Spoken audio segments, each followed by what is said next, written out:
welcome to the Collapse Experiment.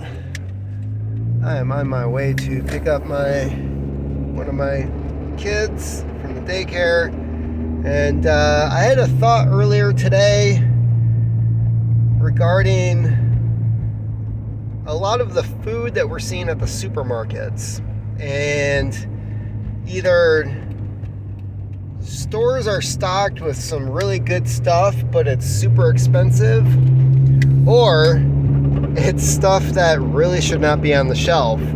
And people are looking at like the carrots, and the carrots are already getting that slimy look to them. Tomatoes are bruised and not really looking all that great. And while stores are trying to sell this stuff as if it's the normal produce, there are things that these stores will do eventually that people can still take advantage of. And keep in mind, in doing this, there are going to be areas and states where this is considered illegal. I know in areas like Seattle, dumpster diving is not considered illegal, but it is illegal to take that food, cook it up, and then serve it to other people. That was an issue that came up a couple years ago with groups that were salvaging food from the dumpsters of local supermarkets, and they would cook it up, make a meal, and then serve it to the homeless. And the city was like, yeah, you can't do that. Even though they weren't charging anybody for it. So when I was a kid, during the 80s and 90s, things weren't always great.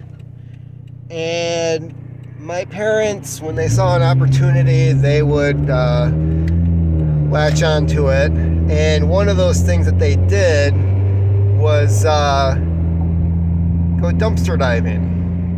Although they didn't go dumpster diving, I was the one that was tossed into the dumpster. And then they would direct me as to look over there, what is that, grab that. Things were different back then, I'll put it that way. And is this something I would do with my kids? No. Would I jump into a dumpster? Yeah. I grab stuff on the side of the road all the time. Granted, jumping into a dumpster is completely different. You don't know what's going to be in there. There could be sharp objects. You could get injured. One of the reasons why this activity is illegal. But when you are hungry, when there is food available, you're gonna have to balance out the risk and reward of what you're doing, and it could be a complete loss. I know a lot of you out there, because it seemed like everybody watched it, Tiger King, where he was getting the meat that was thrown out of the supermarkets and taking it back and feeding that to the tigers. Honestly, I don't see anything wrong with that, because tigers, for the most part, while they are hunters, they're also scavengers. So they come across a dead carcass somewhere, they're going to gnaw on it if it's good. So it's something that I would refer to as the lost art of dumpster diving. And I know a couple of people who still do this or were doing this. One group worked for a garbage company, and they had a contract with a certain store, and the store was under lock and key, or the dumpster was, because at this store, if you returned an item, regardless of whether it worked or not, it went directly into the dumpster, because that store's policy was to write it off as a loss. It was a tax break. So this guy who had the route, his family would get the key. They'd go to the store at 3 or 4 o'clock in the morning when there's only 2 cops in the town who are working and are not going to care if somebody's dumpster diving. And they would go in and pull out big screen TVs and DVD players and sometimes DVD. the amount of stuff that they pulled out of there was insane. Now, granted, this isn't food, and I'm specifically referring to food because a lot of these stores, if it doesn't look attractive on the shelf, it goes into the dumpster. Now, a lot of them will have their marked down section where the bananas get those little brown spots on them, and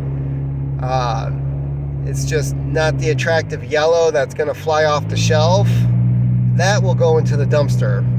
And you find that with a lot of other things too. Dented cans, whatnot, things that they just don't think they can sell. They'll write it off in the books, and in the trash it goes. Meanwhile, there is nothing wrong with it. And these are some of the things that people are going to end up having to resort to. And it's not anything that I haven't done, so I'm not suggesting something that is below me. And that's about it. It's amazing what these companies will throw out regardless of how hungry people are. They just... And the weird thing is they'll say, well, we can't give it away because then we're liable, and that's also a bunch of crap too. Stores giving away free food, or just saying like, hey, nobody's willing to buy this at 75% off. Do you want it? And so that's some of my thoughts. The lost art of dumpster diving. Have you ever done that? Was that something that you've ever done for survival, for shits and giggles? Was that like a family pastime? Let me know in the comments. Keep on typing.